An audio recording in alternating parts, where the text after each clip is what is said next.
Sharon, so nice to see you. Nice Hi, to talk to you. How are you doing today? likewise. I'm fine. It's a beautiful day, so I'm having a Yep, great time. Thank you. awesome. Perfect. So, on October 20th, your new album finally drops, but luckily there are lots of singles out already, which we can talk about today. First of all, I wanted to know what's your maybe two favorites of the singles that are out so far and why? Oof, that's a difficult one because I like a lot of the new songs. Can I make three of it? You can make three, sure. Yay! Well, I think Rituals, Bleed Out, and Wireless are my favorites. Yes. Awesome. Uh, why? It's just I just like the melody lines and also what it stands for in a way. So yeah. I'd also say that Bleed Out is my favorite actually. And you made that really cool music video where you experimented with AI for the first time, I guess. I Yeah. think that's a bit of an ambivalent topic because it Yeah. makes things easier and cooler, but at the same time it scares people. Sometimes it might take their jobs away. Like, Yeah. what was your approach on that topic? Well, I totally agree with the fact that, what you see a lot of times is that technology is ahead of lawmaking. So it would be nice if that would catch up a little bit, that we have a law that says what you are allowed to do with this app and tool, um, to use it in only in the correct way, of course, without harming anyone. But on the other hand, you can't the genius out of the bottle. I think also in a way, it's like with the industrial revolution. You saw factories taking over jobs as well, and in the end, it created jobs again as well.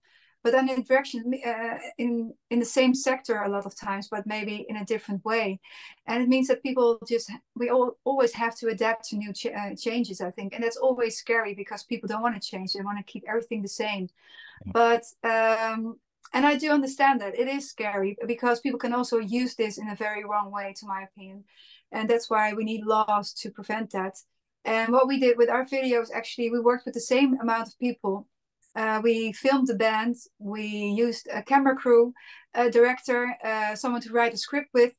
As far as it is a very, that's not that much of a script, but there was a script that we made together. And then the only one who was added to the whole process was actually an AI expert. And it took us 1.5 months to get it really the way it is now, which is a long time, especially to get lip sync and not weird pictures in the video that we didn't want. Like for instance, with the first one with Wireless, we did also an AI video, but then it was just like without the band. Mhm. And we didn't have we had for instance we saw a soldier in the video, and then all of a sudden it changed, their helmet changed into a mushroom, and we couldn't change it because AI doesn't, you can't change or AI that easily, so it does what it wants to do in a way, and you have every time a few options to choose from which direction you want to go, and then you go on that point, but it's a lot of adjustments and a lot of work to Yeah. get what you want. It's not as easy as people think, and it went way more time into it than a normal video. But we felt like this is a new tool, and it's good to have this discussion. By using it, you talk about it, and you also realize together what do we accept and what don't we like about it. And it's not the most beautiful video, but it's a new technology, and I am proud of what the AI expert Rart in this case made out of it. He worked really hard, and I think put all his love and passion into that creative process. And yeah, it just became a totally different version of a normal video that we would normally do, and that's what we like about it. Yeah, awesome. And basically what you did is create another job in this case. So Yeah. that's not too Also, bad. yeah, we Yeah. actually had more people working on it. Yeah. So in the Great. end, And that I also really found that interesting, that comparison with the Industrial Revolution, because I think, yeah, there's something very true about that. With things changing, but changing maybe in a good way, and people just, maybe yeah. need some time to realize that, and that new jobs as well come to life. Yeah, and then Interesting the take. funny thing as well is that everyone, all creative people that we worked with all those years, are all working with AI already. So it's like for us, it was like a few months ago that we realized, oh my God, something's catching up on us, and we didn't know Yeah. about it. And this is very cool because you can do so many things with it. It gives so much more opportunities to make something creative that normally we would not be able to do because it is time consuming or too expensive. And now we can do it in a quite easy way, but still not that easy as people think. Yeah, yeah, sure. All right. Now yet another song is about to come out called Ritual. Yeah. Well, when this video will be released, it's out already. But when I listened to it, it directly gave me some Sisters of Mercy, like 80s dark rock dance vibes. Yeah. Was it your intention in any way to go there? No, we wrote this song actually like 5 years ago already, but we didn't think it fitted on any of the albums so far, and not on my solo project or either on the Resist album. And we felt like, okay, what we're going to do with this song. And eventually, in those 5 years, it evolved. It became more heavy with a good, good guitars, and especially the bass. Love the bass. And yeah, and we for me it was more like a little bit inspired by Type O Negative with the bass and everything, because Okay. I loved Type O Negative. Of course, they were, with Sisters of Mercy, of course, there was also a connection there. And yeah, so it's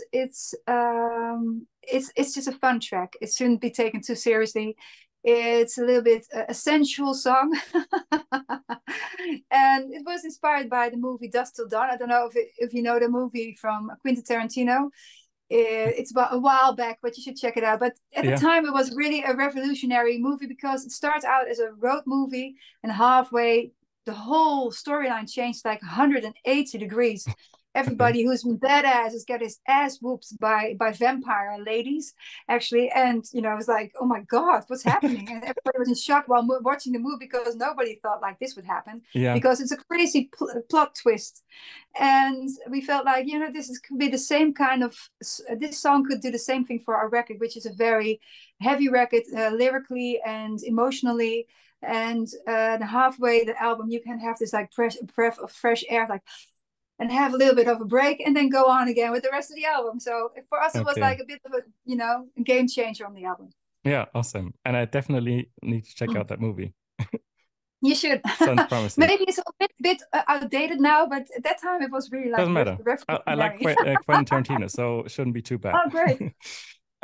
One of the oldest songs is Shed My Skin, where you did a collaboration with And It's Okay, a German band. Yes. How do you know the guys and how did the collaboration come about? Well, we have written a little bit more a metalcore kind of song with Shed My Skin. It had some elements of metalcore vibe. And we felt like, okay, if we're going to do something that's a little bit out of our normal pattern of writing songs, maybe it's good to ask a band that we like. And one of the bands that we really like is And It's Okay.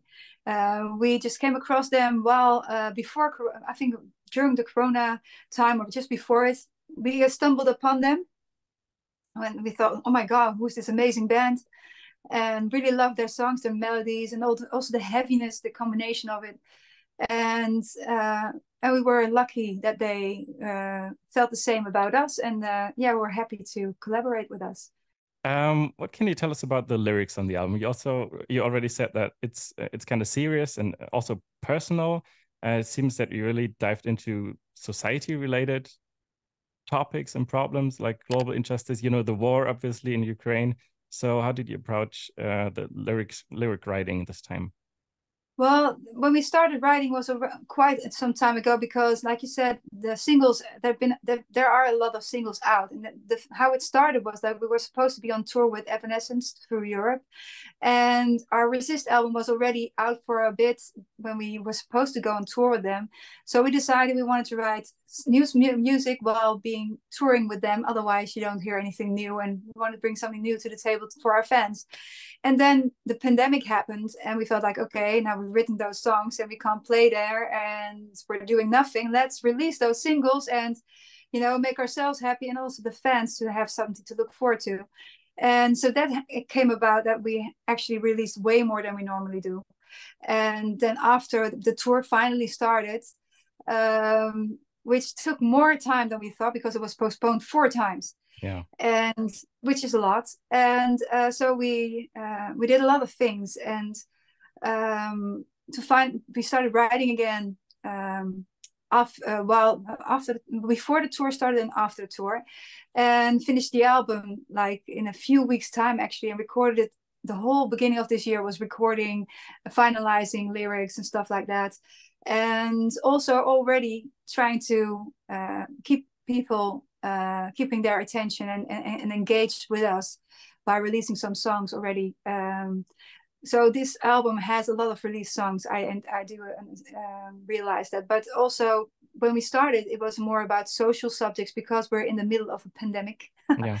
And also things that we saw happening in society was a big source of inspiration, and all is about freedom in many different ways. And it was first of all more a subject like for society, a personal freedom, and then the war started in Ukraine. We felt like, okay, this is really heavy, you know. After the Second World War, we never thought this would happen again. This is like a superpower. Russia is a superpower, you know, the way any way you look at it is a superpower. And so we were pretty shocked about it, and we got inspired to write about it because we felt it was very clear to us who the aggressor was in this situation. A lot of wars, we sometimes they're so long you don't even know how it started, you know, for us, because sometimes even before your birth, like the war between Israel and the Palestinians is like this been going on for such a long time that I don't even really realize, you know, it's difficult to keep up with that. It's been going on for such a long time, and this is something so close to home. It's for me 2.5 hours to Kiev, and we played there a lot of times. So there you have our engagements with them. We had a great time in the Ukraine and met a lot of lovely people. Also played in Russia, met also lovely people over there. But the fact that they are the aggressor towards the Ukraine, yeah, I can only imagine what it's like to live in the Ukraine at this moment, because we're here talking normally like nothing's happening, but they are really fighting a battle there and dying, and they're outnumbered by the Russians. So really felt like we wanted to support them, and you know, we're not like activists, we're more like bards, you know, like people that used to sing and tell stories about history. So you know, in a few hundred years ago, and telling stories about what's happening, so people knew what was happening in the world. And I think we are in the same way a modern version of that. We are just telling stories and trying to keep the subject alive, because a lot of people, well, I can imagine that not everybody wants to talk about this all day, but we also should also realize that this is really happening just a few hours away from your country, even closer than ours. And that is a real thing, and that we need to keep on supporting them, because they are fighting a war, to my opinion, for us all here.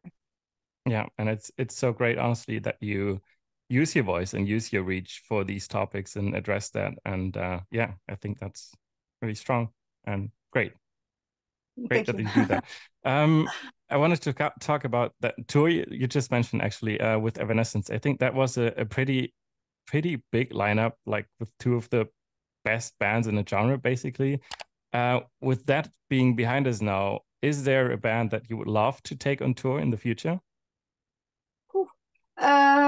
Yeah, there are so many bands that I would love to make this connection with, like we did with Evanescence, because you know, it's nice to have that co-headline tour. You don't see that much, and but I'm not sure, because we are gonna announce very soon a new tour, of course, but we still need to. Well, it's gonna be just us with some support acts probably, but it's yeah. Of course, there are so many names out there that we would love to be combining it with. But I think the tour with Evanescence was also special because you don't see that a lot. Two bands from the same genre, even, and two Yeah. ladies. Yeah, that's was really cool to do that. But we're gonna make a very cool new tour as well, and then hopefully we'll find some. Still looking for them for support acts that will fit our music and that people will like to see as well. Awesome. I wanted to ask about a maybe future tour as well, but you just said everything you can say, Oh, probably. sorry. So no Yeah, I worries, no keep on worries. It's talking. If you fine. don't shut me up, I keep on Well, talking. you seem to read my mind, so that's fine. Yeah, so that's basically it. We're very excited for that tour and the support acts you may announce very soon, Yeah, hopefully. And yeah, we're looking forward to seeing you then. yeah. Thank Thank you you. very much for having me and for waiting. Yeah, thank you too. All right. Okay. Have a nice day. Okay. You too. Bye-bye. Bye-bye.